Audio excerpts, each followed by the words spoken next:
This meeting is being recorded. All right. Well, okay.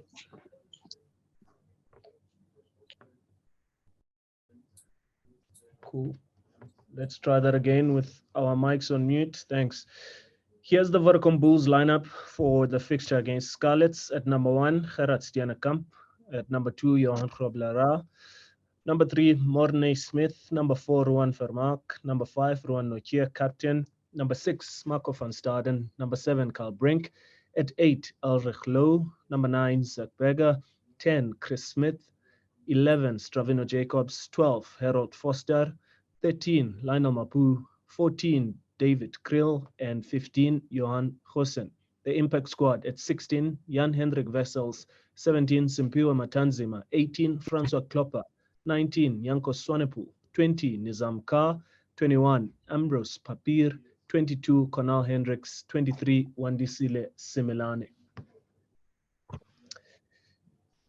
Can I get an indication of who would like to fire the first question at Chris?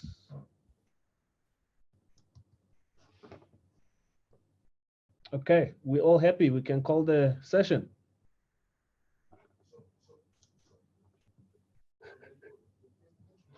All right, cool. Kobus, thanks. Thanks, Lunga. Hallo Chris. Hallo Kobus.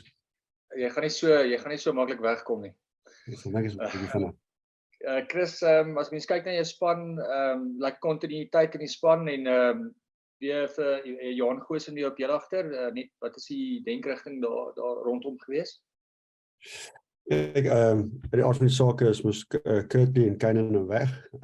So het is net 'n opsie om basis met 2 tiene te speel wat vir ons kontinuïteit gegee het of amper wat ek sê wydheid gegee op attack en dan uit die aard van die saak 2 kicking opsies. So Johan het 'n paar keer daar vir ons diens gedoen, so is net die maklikste manier om daai posisie te vul. Chris, net in terme van Vrydag aand se wedstryd, skuil die gevaar so 'n bietjie daarin om dit as 'n makliker wedstryd te beskou, selfs al is dit 'n wegwedstryd? Nee, ja, so ek om dit sommer net daarso dadelik aan te spreek. Ek dink as jy kyk na die Scarlets, het hulle nie so goed begin nie, maar die laaste 6 wedstryde het hulle 5 gewen en dis asof hulle ritme gevind het, die manier hoe hulle speel, die balans, ons weet hulle is 'n aanvallende span, maar het definitief die balans gevind tussen hoe hulle wil skop en territory en aanval. So die laaste, soos ek sê, amper die laaste 2 maande is hulle in 'n ander rad. So dat al die spanne nou plaaslike Walliese spanne die laaste tyd gewen. Ons weet hulle die Cheetahs ook gewen. So hulle is op goeie vorm. So dis weet geen sins 'n span wat ons onderskat nie. So eintlik vir ons 'n lekker uitdaging. Ons weet dit is moeilik om hierdie tyd van die jaar hier te speel. Ons weet dis 'n span wat op vorm is en ja, so ons sien uit na die uitdaging. Dankie Chris. Thanks Lunga. Thanks Kobus. Simon.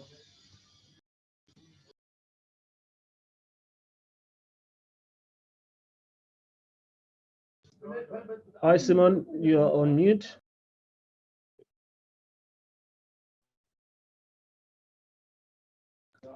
All right. Ken will...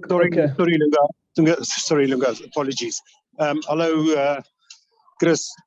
Ek wil net seker maak as daar ou met die naam van Morney Steyn nog by die bulle en as hy daar is, gaan jy hom ooit weer gebruik vir 'n wedstryd? Ja, wel op 'n dag môre is hy so. Hy sal met ons getoer. Môre is nog tot by ons tot Junie toe as ek dit mis het nie. So wanneer hy geleentheid homself gaan voordoen, dan sal hy op sy geleentheid kry. Maar dis op 'n ander vat jy mos maar wedstryd vir wedstryd. So ons het 2 loskakels op die veld. So om 'n derde op die bank te sit teenoor nog ander posisies te vul. Dit is maar altyd die vraag wat jy gaan vra. Vir hierdie wedstryd gaan ons gaan met Chris en Goosen en dan obviously Cornel en Wandy op die bank. Dankie.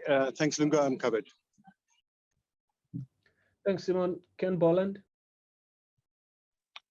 Thanks, Lunga. How's it, Chris? Chris, you mentioned Scarlets' recent record, and a lot of that has been in Europe, obviously.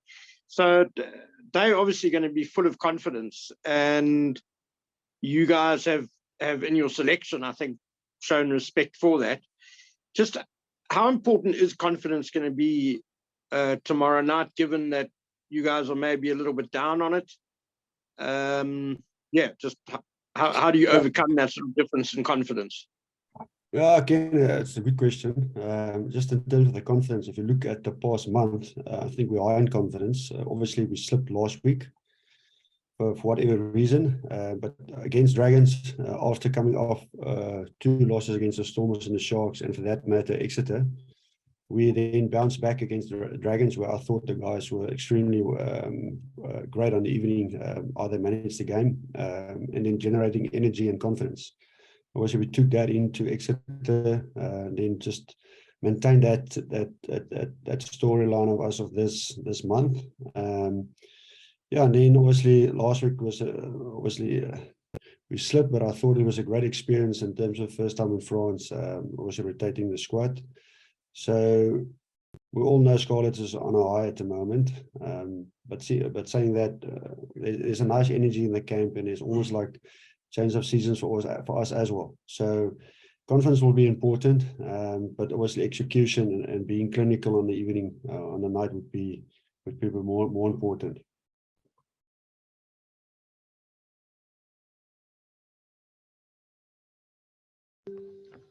All right, thanks, Ken. Ashfaq?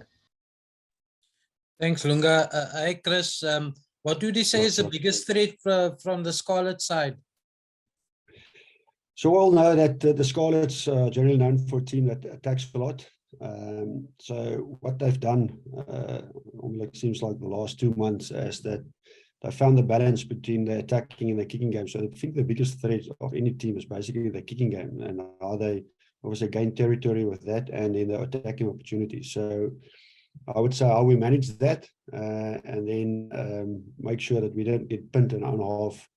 So that's basically, I think, the biggest threat. They've got a great pack of forwards, and obviously a well-experienced backline of Jonathan Davies there. So that remains one of their strengths, being comfortable with the ball in hand. But I would say the biggest threat would most probably be managing their kicking game.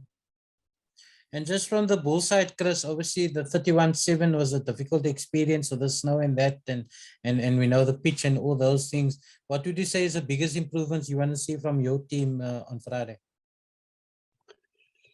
Yeah, so if you look at that game, I mean, everybody's talking about the conditions. It was cold, but the reality is it was actually bearable to play on. I think the biggest learning for us was that, like I said, it's been our focus of the last month is focusing on our discipline in the middle of the field, because that concedes territory to where you have to defend your own try line. And we all know generally if you don't break that cycle, you can continue to keep on conceding penalties. So our biggest learning is that I would say things that we did well in that game is that we managed certain areas. We actually defended much better than it looks. But the problem was probably conceding 1 or 2 penalties unnecessarily in that zone. And then how are we going to break that cycle when you're on your own 22? So once you conceded a penalty, there's nothing you can do. And then basically when you're on your own 22, is that how you're going to break that cycle? Sometimes it's not possible based on whatever happens on the night. But our learning would be how we can improve as a team, and how we're going to manage that to break that cycle.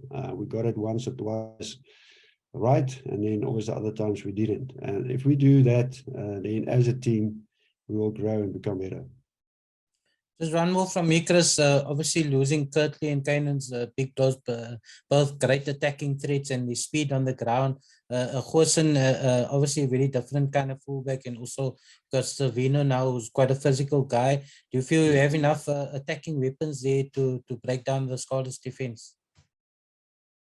Yeah, well, we'll have to break it down first of all up front, and then as a team from there, like we did against Dragons. And you're correct, losing Kirtley and Kanan it's a big loss, but in saying that, Stravino's been on a good run. He didn't have a lot of opportunities the last 6 weeks, but he's actually in good form. And what he brings to us is something different than Kainan, but he's physical, and obviously he's a big threat on attack as well. And then with Goosen, obviously he's not the same kind of counter attacker than Kirtley, but he gives us a nice balance about distribution, kicking, and then obviously attacking. So yeah, we're comfortable with that, and it will always be a big loss a big challenge trying to replace, obviously Springboks is not part of your system, but we believe that the team we've got on the field on the night will do the job. Thanks, Ashfaq. Heinz? Hallo Chris, hoop het gaan goed. Dis basies maar 'n bietjie van 'n uitbreiding op wat Ashfaq nou net gevra het. Ek meen dis obviously, jy weet dis klaar blyklik dat dit dat mense, jy weet, Springbok talente soos Kirtley en Kainan gaan mis, jy weet, maar dink jy is ook 'n bietjie van 'n getuienisskrif van hoe goed julle groep eintlik uitgebrei het. Jy weet dat ten spyte van die feit dat daai twee manne nie beskikbaar is, kan jy nou ook nie regtig sê, jy weet, dat mense gaan kyk na hierdie agterlyn groep en gaan sê, "Sjoe, jy weet, mense sien nou daar's gapings nie." Jy weet, is dit soort van, ja, soos ek sê, getuienisskrif van die diepte wat julle besig is om te kweek. En dan net ook net met Stravino, jy het genoem wat hy anders te bring. Help dit ook dat hy 'n redelike goeie linkervoet ook aan hom het? Ja, Heinz, is baie goeie opmerkings. Ja, om die laaste vraag eers te antwoord. As jy dink die laaste wedstryd wat Stravino gespeel was teen Lyon by die huis. So sy linkervoet gaan definitief vir jou gebiedsvoordeel gee en 'n alternatiewe opsie as jy daai kant van die veld is, en natuurlik sy fisiese benadering en sy hardlooplyne soos dit daar teen Lyon gewys het, gee altyd vir jou 'n voordeel. Dit is verskriklik moeilik om teen hom te speel. Is 'n goeie verdediger, en natuurlik, soos ek sê, as hy besluit dat hy vat 'n lyn, dan doen dit gewoonlik baie goed en is moeilik om hom te stop. En in terme van die diepte, ja, ek dink enige span se ware refleksie van 'n span wees is wanneer jy die span bou rondom die span en nie individue nie. Individue, soos almal weet, goeie individue is moeilik om te vervang, maar op die einde van die dag het ons probeer oor tyd 'n span bou waar, dit is nog altyd die Bulls se sterkpunt gewees, is om 'n span te bou wat die proses en die span op sigself is wat vir die deurslaggewende punt gaan wees op die aand. Ja, so hierdie gaan net nog 'n geleentheid wees om te wys. Ons het sonder Kirtley en Kainan vir 'n tydjie gespeel. Kainan het ons nou sy hamstring seer gemaak laas jaar, en Kirtley was by die Bokke. So ons het weet teen Exeter, teen Edinburgh en ek dink Kondag is die aand dat die ouens teruggekom het. So daar was 'n paar wedstryde wat ons sonder hulle gespeel het. Ja, so wat 'n geleentheid om net weer te wys dat ons as 'n span moet weet funksioneer en nie net soseer op individue nie.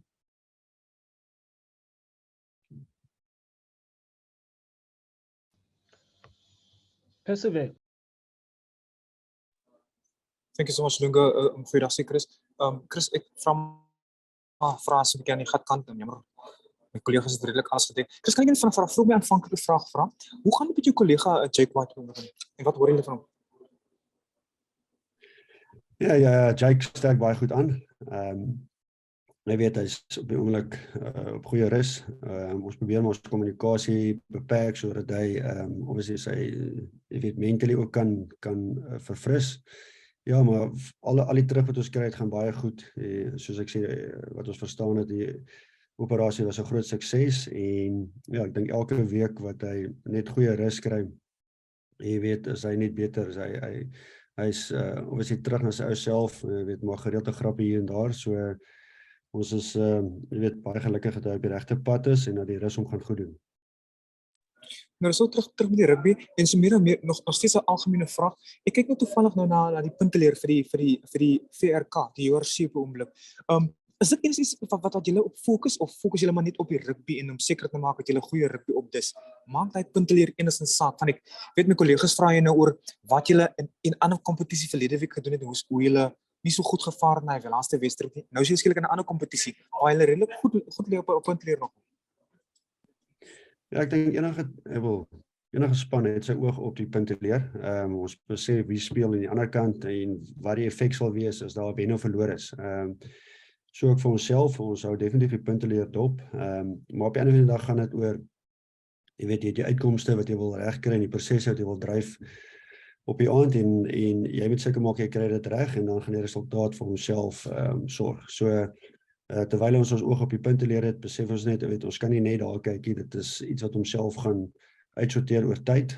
Ons moet seker maak dat ons verbeter as 'n span en dan, jy weet, die goed uitvoer op die aand wat vir ons dan die 4 of 5 punte gaan gee. Chris, baie dankie en sterkte. Thank you, Lungo.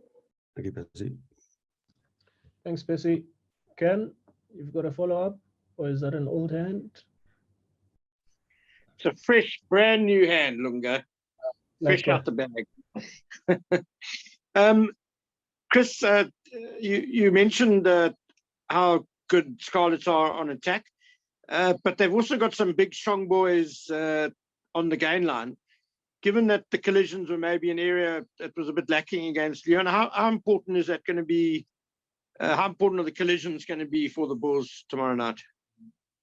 Yeah, well, you're spot on, Ken. We all know that all starts there. You need to be physical. You need to get momentum. You need to dominate those collisions. Yeah, so for us, it'll be one of the focus points. We know they've got some big boys, good runners. We also know that those big boys have got the ability to offload in the tackles. We need to make sure that we identify that and try to limit those opportunities by our tackle techniques. Yeah, but they are packed, like I said, they've got very good backs and very good set of forwards. And we need to upfront that in terms of a set piece and in terms of our collisions, but bring the physicality that South African boys can bring.